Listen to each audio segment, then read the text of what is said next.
आपको live session यहाँ नहीं मिल रहा था और अपलोडेड वीडियो मिल रही थी, लेकिन आज यह लाइव सेशन का ही कार्यक्रम है। आप कमेंट कर सकते हैं।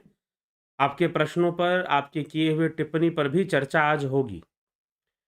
तो हम चर्चा को आगे बढ़ाएँगे और आज का जो विषय है वह है विज्ञानमय कोश। तो विज्ञानमय कोश क्या है और विज्ञानमय कोश पर ही आज की चर्चा आगे बढ़ेगी।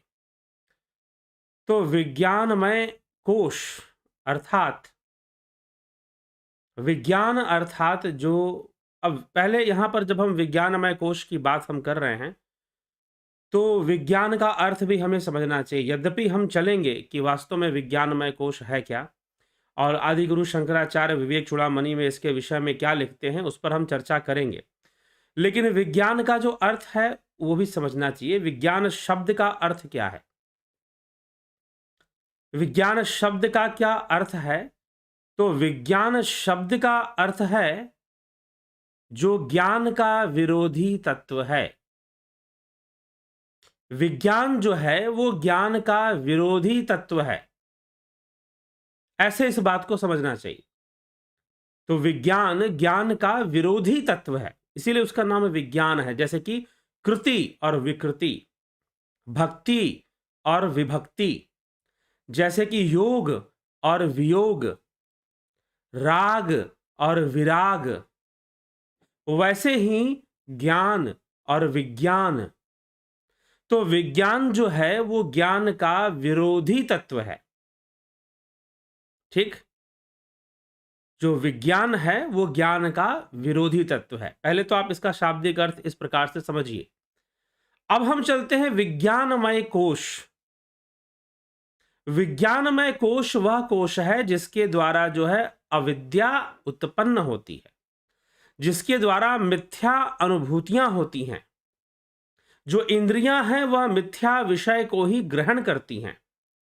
जो बुद्धि है वो अविद्या को ही ग्रहण करती है। तो वास्तव में जो ऐसा अहंकार जो आपको कर्तापन और भोक्तापन का एहसास करवाता है, यद्यपि आप ना होते हुए भी आपको कुछ होने का एहसास करवाता है, और अविद्या ग्रहण करता है, माया को ग्रहण करता है, मिथ्या को ग्रहण करता है, वह विज्ञानमय कोश है। वह विज्ञानमय कोश है। ठीक, अगर साधारण भाषा में कम से कम शब्दों में इस विषय को समझना हो तो विज्ञानमय कोश का जो अस्तित्व है, अगर हम सांख्य के अनुसार इसको, हालांकि यद्यपि यह विषय वेदांत का है, तो सांख्य में जो बताया जाता है प्रकृति के विकास में जो प्रथम तत्व बनता है वह महत तत्व है, अर्थात बुद्धि है। बुद्धि है। ठीक, उसके बाद अहंकार, मन, चित्त का भी निर्माण हो जाता है, विकास हो जाता है, वह भी विकसित हो जाती हैं। तो बुद्धि जो है वही, क्योंकि अब तक हम अगर पंचकोशों की बात करें तो अन्नमय कोश, शरीर अन्न से बनने वाला जो स्थूल शरीर है, प्राणमय कोश जो इसमें प्राण चलने वाले हैं, जो वायु का जो अलग अलग विभाग है और विकृतियां हैं, वह प्राणमय कोश है। मनोमय कोश, मन का विषय आ गया यह, और यह प्राण से ऊपर है। मन जो है प्राण पर नियंत्रण रखता है। और इससे भी ऊपर बुद्धिमय कोश है, अर्थात बुद्धिमय कोश ही विज्ञानमय कोश है। बुद्धि के द्वारा जो क्रियाएं प्रतिक्रियाएं हो रही हैं और बुद्धि के द्वारा जो अविद्या का ग्रहण हो रहा है, अविद्या का जो ग्राह्य है, जो उसको स्वीकार किया जा रहा है, और अज्ञानता को ही, जो ज्ञान का विरोधी तत्व है, उसी का ग्रहण होता है बुद्धि से। तो इसीलिए इसे विज्ञानमय कोश भी कहते हैं। और उसी की सारी सृष्टि में हमें वही विज्ञान ही दिखता है। विज्ञान दिखने का मतलब है कि हमें सृष्टि में मिथ्या ही दिखता है। गो गोचर जहां लग मन जाई सो सब माया जान हो भाई। जहां जहां तक यह इंद्रियां जाती हैं और उन इंद्रियों के साथ जहां जहां तक मन जाता है, सब विज्ञान है, सब मिथ्या विषय है। ठीक, यद्यपि वह मिथ्या विषय भी एक निश्चित नियमों में बंधा हुआ नजर आ रहा हो, क्योंकि नियम में तो बंधा ही हुआ है। वो मिथ्या विषयों को बंधन तो है ही। तो मिथ्या विषय भी एक बंधन में, एक प्रोटोकॉल में, एक सिस्टम में आपको दिखाई दे रहा हो, लेकिन फिर भी वो मिथ्या है।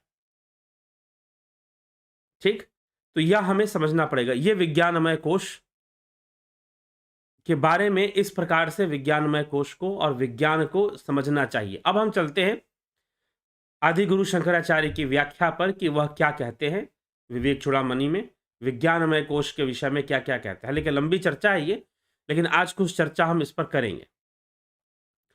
तो बुद्धिर बुद्धिन्द्रिय सार्धम सवृत्ति कर्तृलक्षण विज्ञानमय कोश स्यात् पुंसः संसार कारणम। ज्ञानेन्द्रियों के साथ वृत्ति युक्त बुद्धि ही कर्तापन के स्वभाव वाला विज्ञानमय कोश है। ज्ञानेन्द्रियों के साथ वृत्ति युक्त बुद्धि ही क्या है? ज्ञानेन्द्रियों के साथ वृत्ति युक्त बुद्धि ही कर्तापन के स्वभाव वाला विज्ञानमय कोश है। बुद्धि को ही यहां पर विज्ञानमय कोश बताया जा रहा है, जो पुरुष के अर्थात जो जीव के जन्म मरण स्वरूप संसार का कारण है। तो यह विज्ञानमय कोश ही मुख्य कारण है, इसी में संस्कार और इसी में कर्म रहते हैं। ज्ञानेन्द्रियों के साथ वृत्ति युक्त बुद्धि ही कर्तापन के स्वभाव वाला विज्ञानमय कोश है, जो पुरुष के जीव के जन्म मरण रूप संसार का कारण है।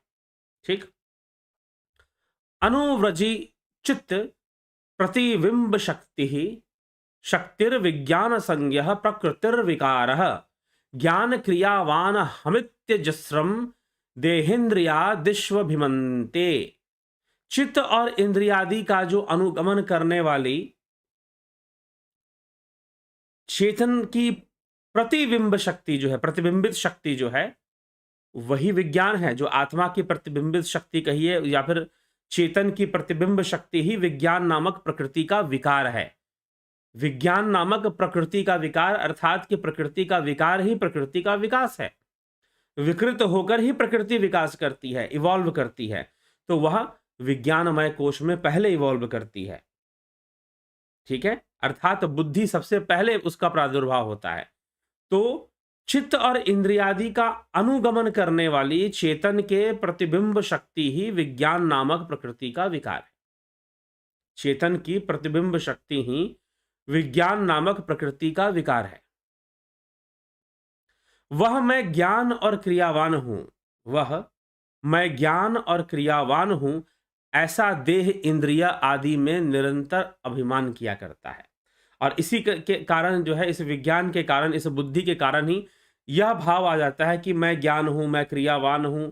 देह इंद्रिय आदि में निरंतर अभिमान की भावना भी आ जाती है इसी विज्ञानमय कोश के कारण। चलिए आगे कहते हैं, अनादिकालो अयमहं स्वभावो जीवः समस्तव्यवहारवोढा करोति कर्माण्यपि पूर्ववासनः पुण्यान्य पुण्यानि च तत्फलानि भुङ्क्ते विचित्रास्वपि योनिषु व्रज नयाति निर्यात्यध ऊर्ध्वमेषः अश्यैव विज्ञानमयस्य जाग्रत स्वप्नावस्था सुख दुख भोगः देहादिनिष्ठा श्रम धर्म कर्म गुणाभिमानम सततम ममेति विज्ञानकोशो अयमति प्रकाशः प्रकृष्ट सानिध्य वशात परात्मनः अतो भवत्येष उपाधिरस्य इदात्मधि संसरति भ्रमेण।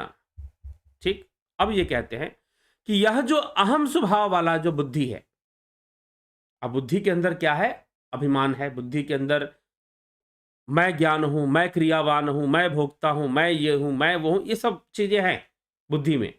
इसीलिए बुद्धि अविद्या को प्रकट कर कर अहंकार का विकास करती है। क्षमा करें, अविद्या को ग्रहण कर कर अहंकार का विकास करती है। बुद्धि अविद्या को ग्रहण कर कर अर्थात इंद्रियों के माध्यम से माया को अनुभव कर कर, माया को ग्रहण कर कर अहंकार का विकास कर देती है, अहम भाव का, अभिमान का विकास कर देती है। इसलिए यहां कहा गया यह अहम स्वभाव वाला विज्ञानमय कोश ही, अहंकार स्वभाव किसका है? अहंकार का वास कहां पर है? तो विज्ञानमय कोश में है। ठीक, तो विज्ञानमय कोश ही अनादिकालीन जीव और संसार के समस्त व्यवहारों का निर्वाह करने वाला है। बार बार जन्म लेना और बार बार मृत्यु को प्राप्त होना, जो जीव का यह चक्र है, यह विज्ञानमय कोश के कारण ही है।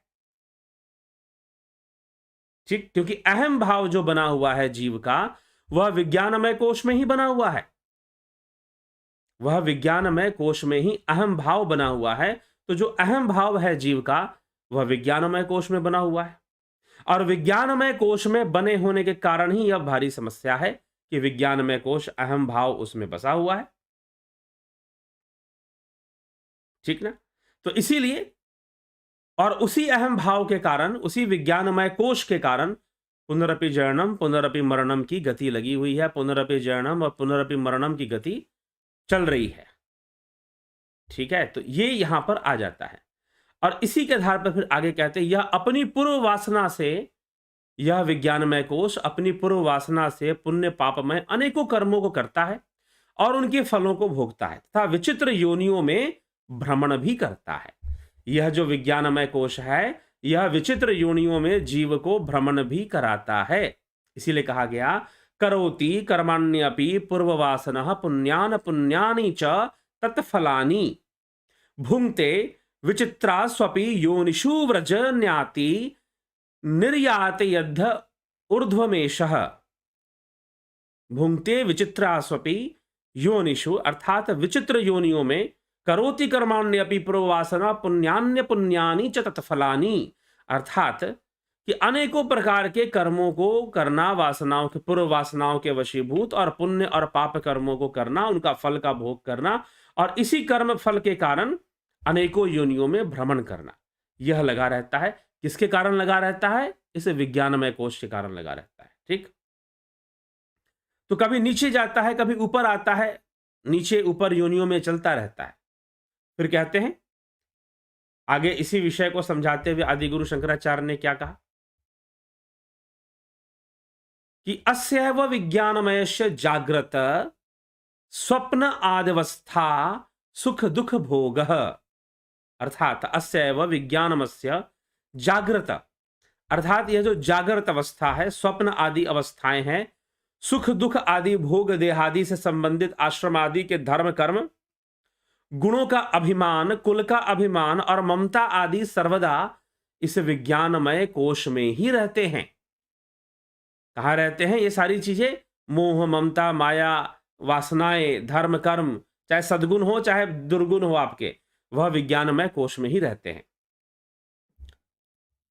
तो यह विज्ञानमय कोश के बारे में बताया, और यही इसी कारण से विज्ञानमय कोश ही कर्म फल को करवाने और भोगने वाला बनता है, और अहम भाव वाला बनता है, और जन्म मरण के चक्कर में भटकने वाला भी बनता है। ठीक, तो देहादि निष्ठाश्रम धर्म कर्म गुणाभिमान सततम भवेति। तो देहादि निष्ठा अर्थात कि जो भी देह आदि संबंधित आश्रम आदि धर्म कर्म जो भी है, गुणों का अभिमान है, ममता आदि, सब विज्ञानमय कोश में ही यह रहता है। फिर आगे इस विषय में और रहस्यमयी बातें की जा रही हैं। आदिगुरु शंकराचार्य इस विषय में और रहस्यमयी बातें करते हुए क्या कहते हैं? विज्ञान कोशो अयमति प्रकाशः, विज्ञान कोशो अयमति प्रकाशः प्रकृष्ट सानिध्यवशात् परात्मनः अतो भवत्येष उपाधिरस्य यदात्मधि संसरति भ्रमेण। ठीक, विज्ञान कोशो अयमति प्रकाशः प्रकृष्ट सानिध्यवशात् परात्मनः अतो भवत्येष उपाधिरस्य यदात्मधि संसरति भ्रमेण, अर्थात यह आत्मा की अति निकटतम अवस्था भी है, यह विज्ञानमय कोश जो है, इसलिए इसको बुद्धि कहा गया। तो जो बुद्धि तत्व है, अगर हम प्रकृति के 24 तत्वों की बात करें सांख्य दर्शन के अनुसार, तो उसमें बुद्धि तत्व जो है वह पहले नंबर पर आता है। प्रकृति के बाद वही सबसे पहला विकास है। यद्यपि प्रकृति को भी एक तत्व मान लिया गया है, तो इसलिए 23 तत्व होते हैं। अगर प्रकृति को छोड़ दे तो इन 23 तत्वों में सबसे पहले नंबर पर बुद्धि तत्व आता है। तो इसीलिए इसको कहा जा रहा है कि यह आत्मा के सबसे निकटतम तत्व भी है। यह विज्ञानमय कोश आत्मा के सबसे निकटतम कोश वाला है यह। ठीक, इस तरह से भी इसको समझाया जा रहा है, और भी इसके कई रहस्य खोले जाएंगे आगे।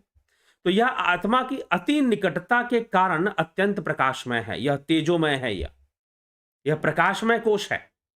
यह आत्मा की अति निकटता के कारण अत्यंत प्रकाशमय है, अतः यह इसकी उपाधि है, जिसमें भ्रम से आत्मबुद्धि करके यह जन्म मरण रूप संसार चक्र में पड़ता है।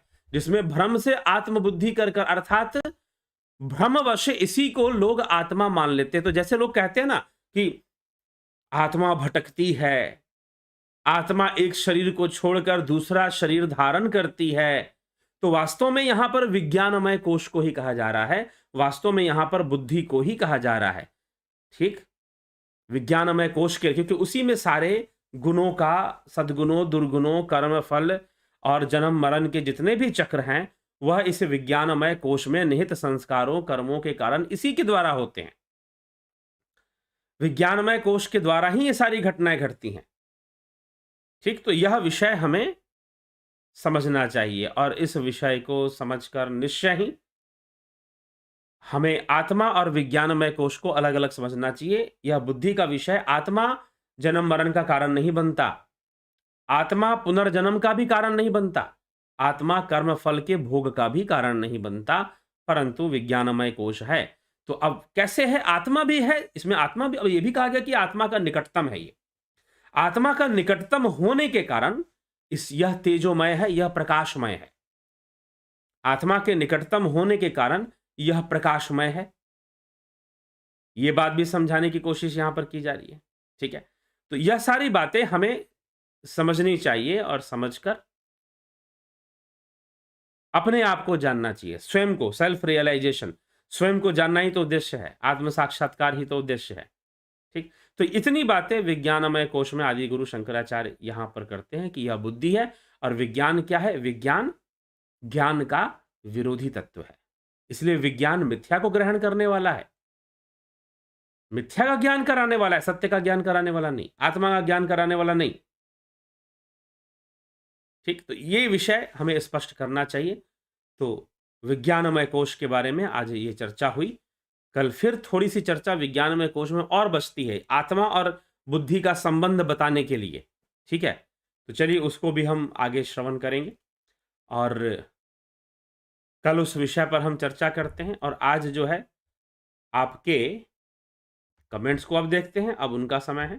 ठीक, चलिए, सर्मानंद पंडित जी बहुत अभिनंदन, विक्रम सिंह जी बहुत अभिनंदन, जगत नारायण जी, बबीता धीमान जी, राजू पाल जी, बलदाऊ नाथ योगी, मुकेश प्रसाद जी बहुत अभिनंदन है, पूनम सेठी जी बहुत अभिनंदन, भूप सिंह खीचर, राम विनोद कुमार सूद, केन शर्मा, अर्जुन चौहान, सुरम पटियाल, अनिल कुमार, शंकर प्रसाद, प्रभात सोनी।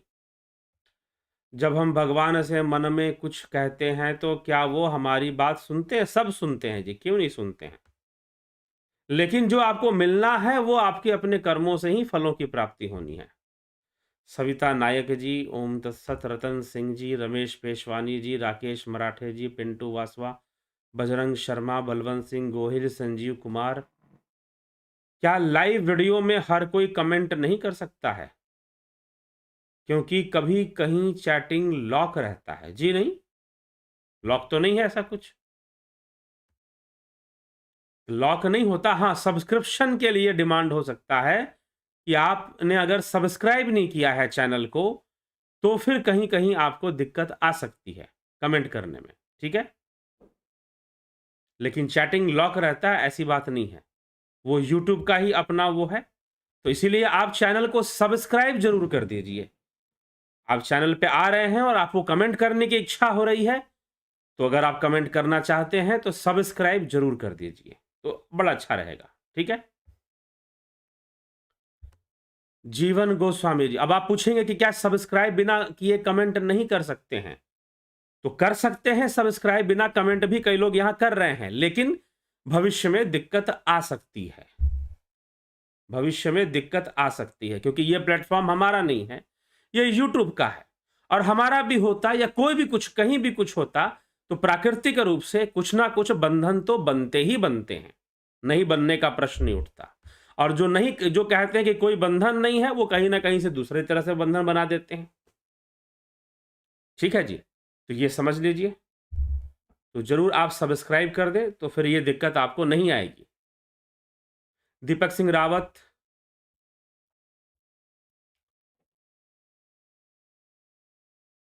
बिना कर्मों के सबसे पहले जन्म कैसे होता या हुआ होगा? बिना कर्मों के सबसे पहले जन्म, यह जीव जगत है, बिना कर्म संस्कार के नहीं है, ठीक है?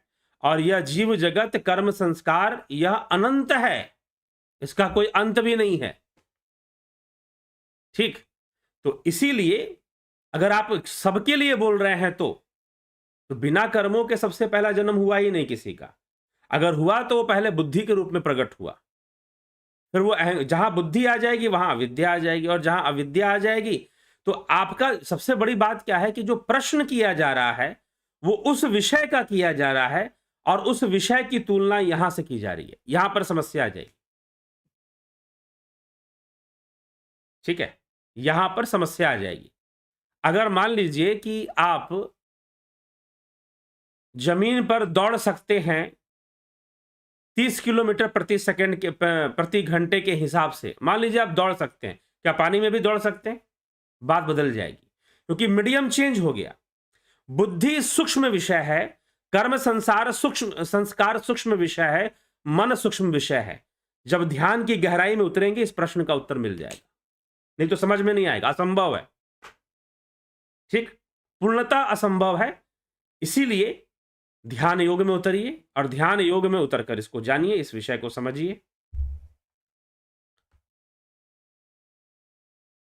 चेतना और कॉन्शियसनेस में क्या अंतर है? कॉन्शियसनेस अंग्रेजी शब्द है और चेतना हिंदी शब्द है, अंतर इतना ही है, ठीक? कॉन्शियसनेस की परिभाषाएं अलग हैं, आत्मा की परिभाषाएं अलग हैं। आत्मा को जब भी आप लेंगे शास्त्रों से लेंगे, उसे कॉन्शियसनेस, तो फिर आप जिन्होंने कॉन्शियसनेस वर्ड बनाया है उनसे जाकर पूछिए, यही तो समस्या होती है। भगवान और गॉड में क्या अंतर है? कितने अंतर आज तक हम बता चुके हैं। विंदेश्वरी मिश्रा जी, झिंगूर की आवाज हमेशा सुनाई देती है, ठीक है, झिंगूर की आवाज सुनाई देती है, क्या आपको कोई तकलीफ है? अगर रोग होगा, अगर कोई बीमारी होगी तो तकलीफ होगा। सागर बदगुजार, सर हम अपने विचारों को तो बंद नहीं कर सकते, तो हमारे मन में जो भी विचार चलते हैं तो क्या कर्म होते हैं, रहते हैं? हम, जी हाँ, बंधन बनते रहते हैं, विचारों से बंधन बनते ही रहते हैं। हम जो भी सोचेंगे तो क्या कर्म होता है?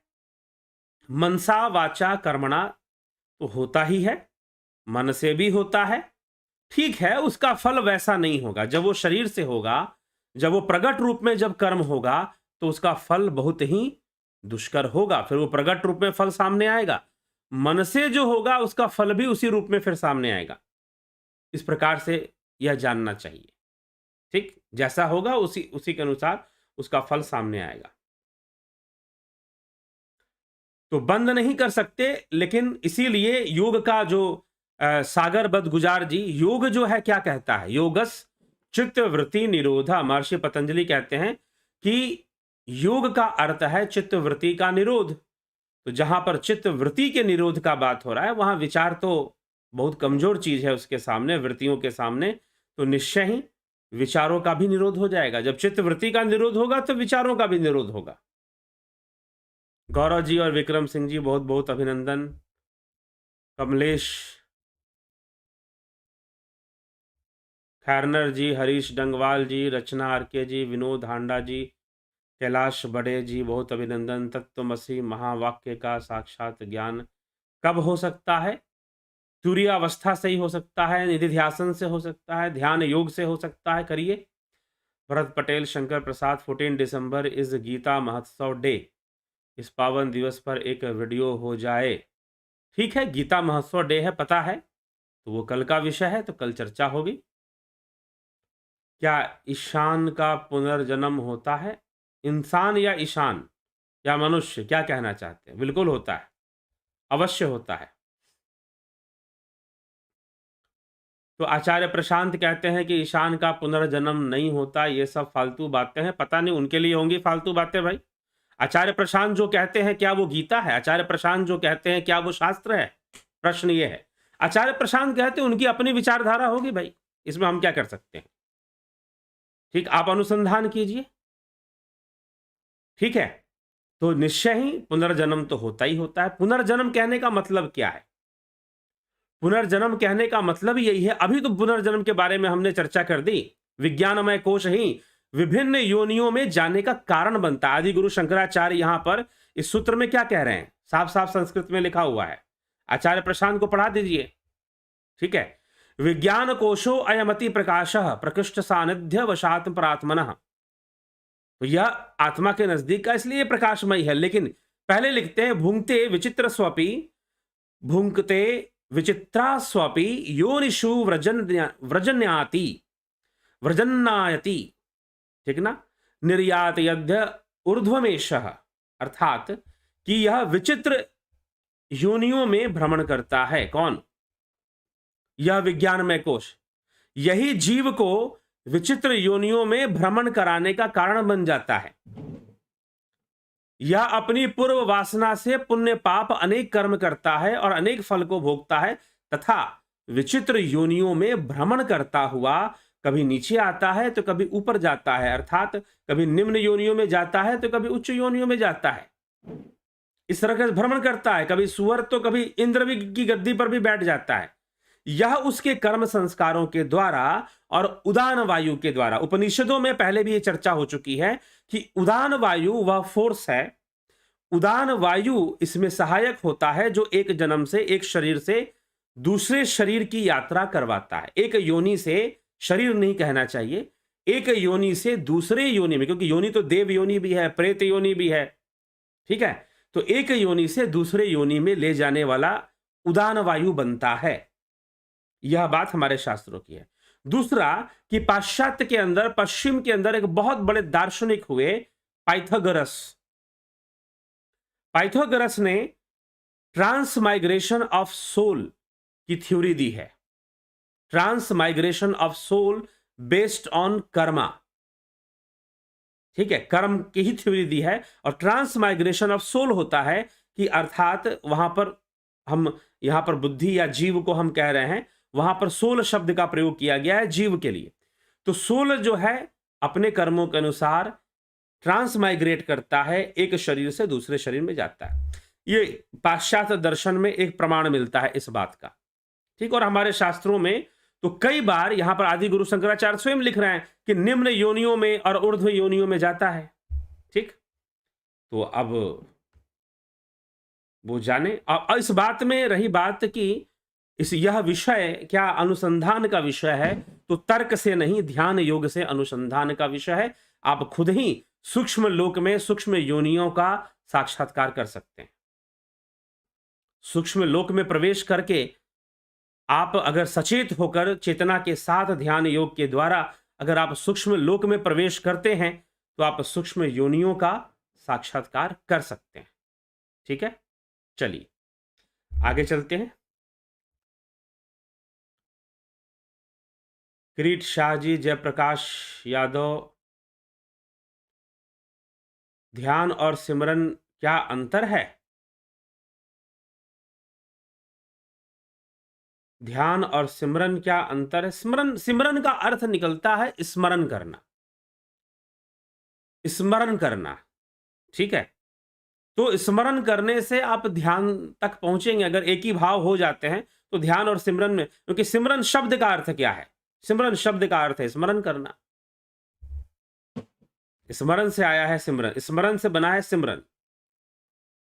माधुरी कोल्हे जी, गणेश पवार जी, जय माता की जय, गुरुवर आचार्य मिथिलेश सिंह जी, बहुत अभिनंदन। सरोज कृष्णानी जी, शर्मानंद पंडित, विज्ञानमय कोश अगर खराब हो तो क्या ध्यान योग करने से ठीक हो सकता है? बिल्कुल फर्क पड़ेगा, जरूर फर्क पड़ेगा। कैलाश बड़े जी, खूब खूब धन्यवाद, अभिनंदन आपका। चित्त एंड बुद्धि में डिफरेंस क्या है? चित्त जो है वह हमारा एक तरह से समझिए कि वह डाटाबेस है, चित्त जो है। बुद्धि जो है वह 3 गुणों की विषमता से विकसित होती है और विषमता को ग्रहण करती है। विषमता से हो रहे बन रहे अविद्या को ग्रहण करती है, माया को ग्रहण करती है।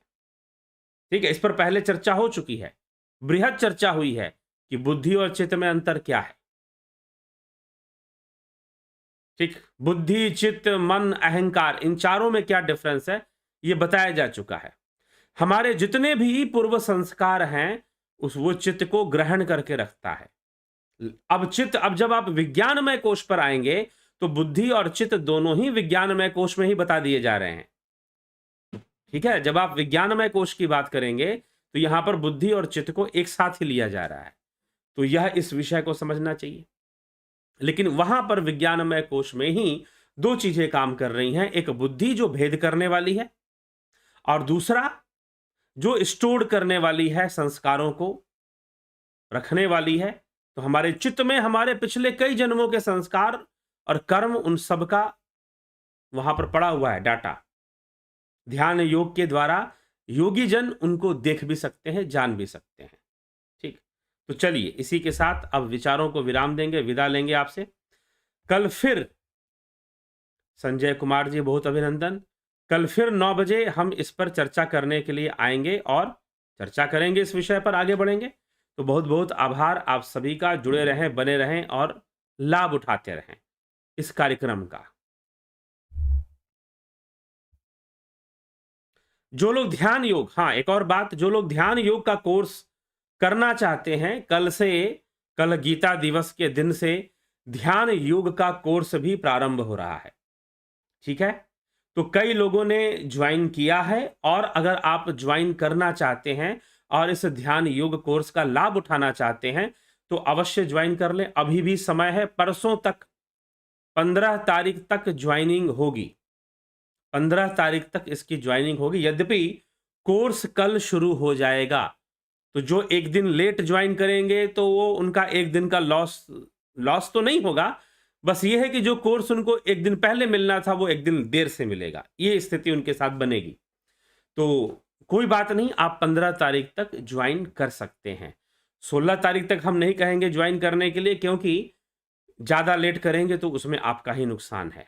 ठीक है, तो इसीलिए 15 तारीख तक आप इस कोर्स को, जो कल से शुरू हो रहा है, 14 तारीख से शुरू हो रहा है, 15 तारीख तक आप इस कोर्स को ज्वाइन कर सकते हैं। तो ज्वाइन कर लें और ज़रूर लाभ उठाएं। कई लोगों ने पूछा कि हाँ, हमें ज्वाइन करना है, डिटेल भी मांगा, तो कई लोगों ने ज्वाइन कर लिया है, लेकिन कुछ लोग ऐसे भी हैं जिन्होंने डिटेल तो मांगा लेकिन अभी तक ज्वाइन नहीं किया है। तो ज़रूर ज्वाइन कर लें, शीघ्र ही ज्वाइन कर लें और इसका लाभ उठाएं।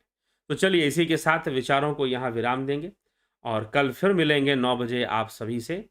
तो बहुत बहुत आभार आप सभी का, और अभिनंदन है, जुड़े बने, और आपको कार्यक्रम समझ में आता है, लगता है कि यहाँ श्रेष्ठ चर्चा होती है और बात समझ में आती है, तो निश्चय ही शेयर भी किया करें, दूसरों तक पहुंचाया भी करें। बहुत बहुत आभार।